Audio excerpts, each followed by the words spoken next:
तो आज से कुछ समय पहले, मतलब 1 साल पहले, मैं और मेरे ऑनलाइन दोस्त रोज की तरह किसी फालतू चीज पे आर्ग्यूमेंट कर रहे होते हैं कि क्यों हाथी कूद नहीं सकते, और कैसे अगर तुम कंबल से पैर बाहर निकाल के सोते हो तो कोई मॉन्स्टर या चुड़ैल आके तुम्हें कच्चा चबा जाएगी, पर अगर तुम पैर अंदर करके सोते हो तो तुम्हारा कोई कुछ नहीं करेगा। फिर पैर अंदर कर लिया। तू अगली बार मिल, बताता हूँ तुझे। चैन से सोएगा ना अब तू। ले तेरा लाइट ऑन कर दिया, अब ठंड में बिस्तर से उठना पड़ेगा। ले तेरा पंखा भी ऑन कर दिया अब तो ऐसी किसी बात पे आर्ग्यूमेंट चल रहा होता है, तो उसी बीच न जाने मेरे दिमाग में क्या आता है और मैं बोलता हूँ, तुम लोग अच्छे लोग हो, हमें मिलना चाहिए। ये सुन के भैया सन्नाटा मच गया। हाँ क्या बोला तूने? आयु तुझे पता है ना, ऑनलाइन दोस्त कभी मिल नहीं सकते। इनफैक्ट ऑनलाइन दोस्त जैसी तो कोई चीज ही नहीं होती, हम सब तो रोबोट है। आयु तू हमारा दोस्त हो ही नहीं सकता, हम जा रहे हैं। फिर उन लोगों ने एक दूसरे के गले में हाथ डाला और न जाने क्यों गुस्से में डोरेमोन का थीम सॉन्ग गाने लग गए, वो भी तमिल में।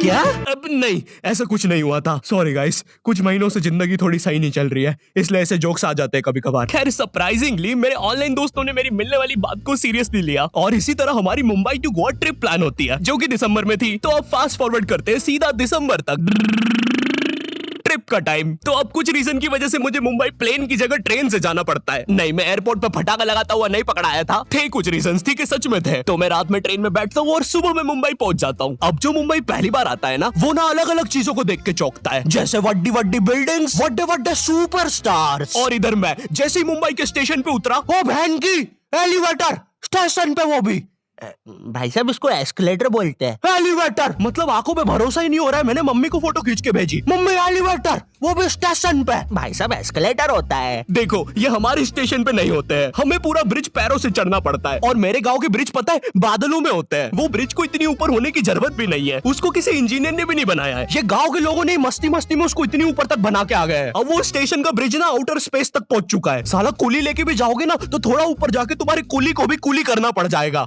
भाई साहब कुली करना पड़ेगा।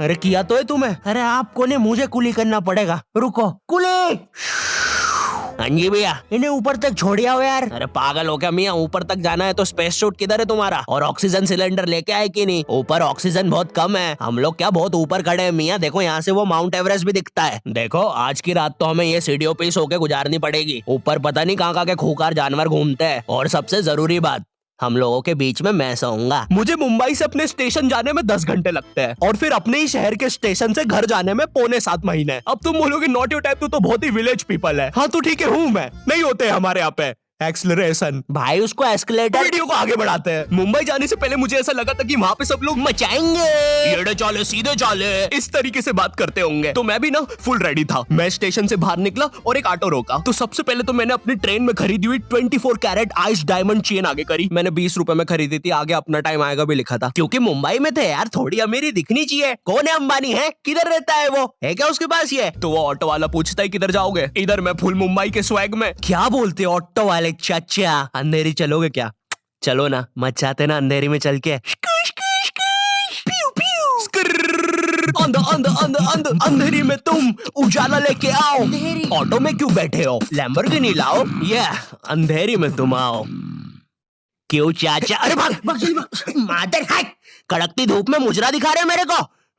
अभी भी ज्यादा दूर नहीं गए, ऑटो से चीप सकता हूँ। हम लोग हमारे मुंबई के अपार्टमेंट आ जाते हैं, वहाँ पर थोड़ा सा रेस्ट करते हैं, क्योंकि स्टेशन से अपार्टमेंट तक तो हम भगते भगते आए थे। वो ऑटो वाला पीछे पड़ा था ना। क्यों पीछे पड़े हो हमारे? जाओ ना।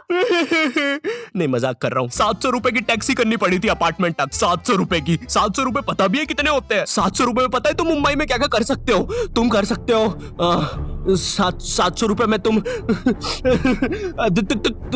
700 रुपए में वापस उसी टैक्सी में बैठ के स्टेशन जा सकते हो। भाई साहब मैंने 750 कर लिया है रेट। कितनी महंगी है मुंबई। तो अब मैं और मेरा दोस्त डेस्क, हम लोग हमारे बाकी 2 दोस्त से पहले आ गए थे। तो अब हमारे पास कुछ करने के लिए नहीं था, तभी मुझे मेरी एक फीमेल फ्रेंड ने मॉल में मिलने बुला लिया। तो हम लोग जाते हैं मिलने, वापस 700 लगा के। ये मुंबई भी ना। तो मेरी दोस्त ने ना मुझे एक मूवी देखने बुलाया था, अवतार। मूवी में ज्यादा कुछ खास था नहीं, कुछ नीले लोग नंगे होके पानी में भाग रहे होते हैं रोबोट मशीन से बच के। ये मूवी मैंने 3D में देखी थी, ज्यादा कुछ चेंज नहीं हुआ। अब बस वो नंगे लोग मेरे साइड से निकल के भाग रहे थे। हम ये जंग जीत के रहेंगे। सर वो सब तो ठीक है, वो आदमी कौन है? अरे वो हमारी मूवी देख रहा है 3D में। उसे तो मजा ही आ जाएगा जब हम सब नंगे होकर उसके सामने से भागेंगे। मेरी बात सुनो सब लोग, हम लोग उसके बहुत पास से भागेंगे लेकिन उसे टच नहीं करेंगे। जिमी मैंने तो अपने हाथ भी गीले कर लिए सुसु से। जैसे ही मैं नंगा होकर उसके पास से भागूंगा अपने हाथ उस पे लपलपा दूंगा। चीटों से उसे लगेगा मूवी और रियल है। मेरी जिस फ्रेंड ने मुझे मॉल में बुलाया था उस दिन उसका बर्थडे था और मैं इधर बेशरम बेहया खाली हाथ गया था, बिल्कुल उस लेंडू बच्चे की तरह जो बर्थडे पार्टी में खाली हाथ आ जाता है। फ्री का नमकीन और केक दे दो बस उसे। तो ये बच्चा इधर मैं था। चीजें अभी इधर खत्म नहीं हुई हैं। उस बंदी ने फिर मुझे गिफ्ट दे दिया। चीजें अब सीरियस हो गई है। दुनिया का सबसे बड़ा क्राइम इधर, ठीक है इधर है, और फिर आता है किसी के बर्थडे पे उनसे ही गिफ्ट ले लेना इधर। पहले तो मुझे समझ में नहीं आया कि ये बंदी मुझे टॉन्ट मार रही है कि सच में गिफ्ट दे रही है। मुझे उस समय इतनी ज्यादा शर्म की अनुभूति और आभास हो रहा था, मेरा मन कर रहा था उठ के भाग जाऊं वहां से।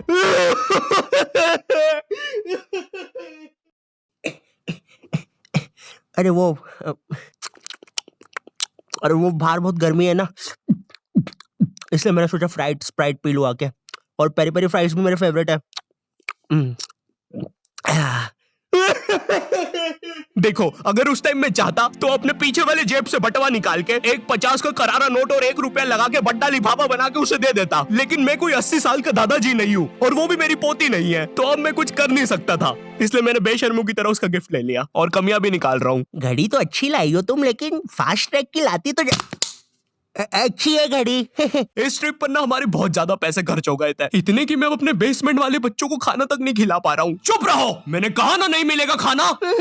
आप पैसे के लिए India number 1 opinion trading app Probo पे क्यों नहीं जाते? हाँ, आप बस यहाँ पे यस और नो का आंसर देके लाखों में पैसे कमा सकते हो। प्रोबो एक ट्रस्टेड ऐप है जिस पर 1 करोड़ से भी ज्यादा यूजर्स हैं। यहाँ पर क्रिकेट, फाइनेंस, एंटरटेनमेंट और कई सारी कैटेगरीज में क्वेश्चंस है। जैसे अभी T20 सीरीज में इंडिया वर्सेस आयरलैंड में कौन जीतेगा? इंडिया ही जीतेगी। तो मैंने यहाँ यस दबा के क्वांटिटी स्लाइडर को बढ़ा दिया। अब अगर मेरा ओपिनियन सही होता है तो मुझे रियल कैश मिलेगा। अरे लेकिन विराट कोहली भाई, मैंने आपको कब पकड़ा? यहाँ तुम गूगल पे, पेटीएम, यूपीआई की मदद से आराम से 24/7 विड्रॉ कर सकते हो। ओ बाय द वे मैं पुलिस हूँ, तुम्हारे बेसमेंट की जानकारी मिली थी और प्रोबो का लिंक डिस्क्रिप्शन में है। डाउनलोड करने पर हम सभी को 25 रुपए का वेलकम बोनस भी मिलेगा, तो अभी जाके डाउनलोड करो। रात तक मेरे बाकी दोस्त भी आ गए थे, तो फिर हमने मुंबई की फेमस जगह, अरे वहीं जहाँ सब लोग जाते हैं घूमने के लिए, वहाँ घूमना स्टार्ट कर दिया। लेकिन जब तुम तुम्हारे दोस्तों के साथ रहते हो तुम्हारे दिमाग में मस्ती रहती है। तो एक मॉल में हमें एक सांड वाला झूला दिखता है। अब उसे देख के एक 21 साल का मैच्योर आदमी क्या करता? पापा बहुत बीमार है, बहन की भी शादी करवानी है, मुझे लगता है सांडू मैं तुम पे घूमी घूमी करने के लिए थोड़ा बड़ा हो चुका हूँ।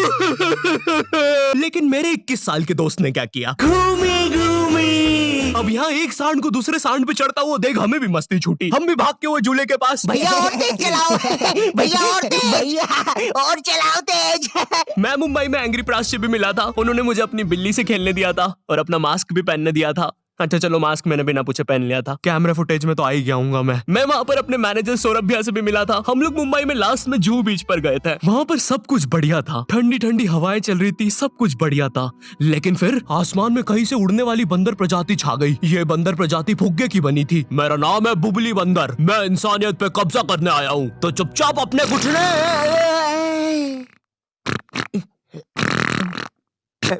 है दोस्त, क्या तुम प्लीज मेरी बूंद में हवा भर सकते हो? मुझे तुम्हारी दुनिया पे कब्जा करना है, प्लीज। मुझे कोई दिक्कत नहीं है। कमलेश, कमलेश। हाँ मैंने सुन लिया था पहली बार में। कमलेश मैं जानती हूँ हम दोनों ज्यादा क्लोज नहीं है, लेकिन इसका मतलब ये नहीं तुम एक बंदर के साथ संबंध बना लोगे। मैं जा रही हूँ। कमलेश जाने दो उसे, मैं तुम्हें उससे भी ज्यादा चीजें दे सकता हूँ। मुंबई के बाद हम लोग निकलते हैं गोवा के लिए। गोवा काफी चिल जगह थी। मैं वहाँ पर काला भी हो गया था दिन भर बीच पर धूप में भटकने के कारण। सच में वहाँ पर धूप तो बहुत ही ज्यादा थी, मतलब इतनी ज्यादा कि जमीन के अंदर से लोग बाहर आ रहे थे या अंदर जा रहे थे। कोई मुझे बताएगा ये क्या हो रहा है यहाँ पे? गोवा में तुम ऐसे बीच पे राइड्स वगैरह कर सकते हो, जैसे जेट स्की। इसमें ना तुम्हें आगे टंकी पे बिठा लेंगे बच्चे की तरह और पानी का एक चक्कर काट के वापस ले आएंगे। ये चलो ना। अरे हो गया भैया, अरे हम तो किनारे से ही वापस आ गए। इसके बाद आती है कुछ जानलेवा राइड्स, डेंजर राइड, जिसमें तुम्हें बोट से समुद्र के बीचों बीच ले जाएंगे और पतंगा बना के उड़ा देंगे। एक और चीज रहती है, जब तुम समुद्र के बीचों बीच पहुंचते हो ना, तो वो बोट वाला तुमसे पूछता है कि तुम्हें पानी में जाना है क्या। तो अब यहाँ पे जिसको तैरना नहीं आता है वो तो कुछ नहीं बोलेगा, लेकिन उस समय मेरे दिमाग में पता नहीं क्या चल रहा था कि मुझे पूरे गोवा के एक्सपीरियंस लेने हैं। मुझे तैरना नहीं आता है, मैं उतर गया समुद्र में। शुरुआत के 2.25 सेकंड तो कुछ भी नहीं हुआ, फिर पानी मुझे नीचे खींचने लगता है। ये तो कुछ भी नहीं, अब मैं बोट से भी दूर जा रहा हूँ धीरे धीरे। भैया भैया भैया भैया घंटा नहीं सुन रहा मेरी बात, मेरी इधर फटी पड़ी है, मैं कुछ भी चिल्ला रहा हूँ पानी में। भैया बीमारी है मुझे, ले लो ऊपर। भैया मैं माँ बनने वाला हूँ, ऊपर लो। उस समय कोई दूर से शार्क वार्क भी देख रहा होता ना तो उसे भी दया आ जाती। ओए बच्चे को क्यों परेशान कर रहे हो बे? चलो ऊपर लो इसको, खा लूंगा वरना इसे। चलो बेटा ऊपर चढ़ो तो। हाँ चलो चलो। जैसे तैसे वो बोट वाले ने मेरे को ऊपर लिया। अरे भैया क्या बच्चे ऐसे चिल्ला रहे थे? स्विमिंग सिखा रहे थे तुमको? अच्छा समुंदर में वो भी? तेरे को ड्राइविंग सिखाने का बोलता तो तू तो रॉकेट में बिठा देता मेरे को, पागल। सबने ना मेरा बहुत मजाक उड़ाया कि पानी में गया बच्चों जैसा रो रहा था, लेकिन वो कहते हैं ना सबका टाइम आता है। हम लोग ना उसके बाद एक बनाना राइड पे जाते हैं जिसपे तुम एक बनाना शेप चीज पे बिठाते हैं और उसे नाव से खींचते हैं और बीच समुद्र में ले जाके फेंक देते हैं। तुम्हें पहले नहीं बताएंगे कि तुम्हें फेंकने वाले हैं। उसने हम सबको लेके गया और फेंक दिया। अब सब मुझसे भी गंदे रो रहे हैं पानी में। भैया हम मर गए। पीछे लाइफ गार्ड आ रहा है। अरे भैया इतनी दूर जाओगे तो सच में मर जाओगे। मेरे पास क्लिप पड़ी इधर सबकी रोते हुए, मैं लगा दूंगा। मैं तो करना अरे कुछ नहीं होता, नहीं करना भाई, मरना क्या? चुप रहो।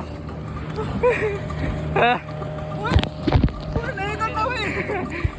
पर खैर कुछ भी बोलो, ये ट्रिप मेरे लिए one of the best trip थी अपने दोस्तों के साथ। आई होप तुम्हें ये वीडियो पसंद आई होगी, और अगर नहीं भी आती है तो बस इतना सा रुक जाओ, ठीक है? बस इतना सा। मैं एक बहुत ही प्यारी चीज पर काम कर रहा हूँ, ठीक है? बस वो आ ही गई, ये यहीं पे ये बस आ गई। और अगर तुम्हारे पास भी किसी चीज का ओपिनियन है तो अभी प्रोमो डाउनलोड करो, तुम्हें वेलकम बोनस में 25 रुपए में मिल जाएंगे। पर खैर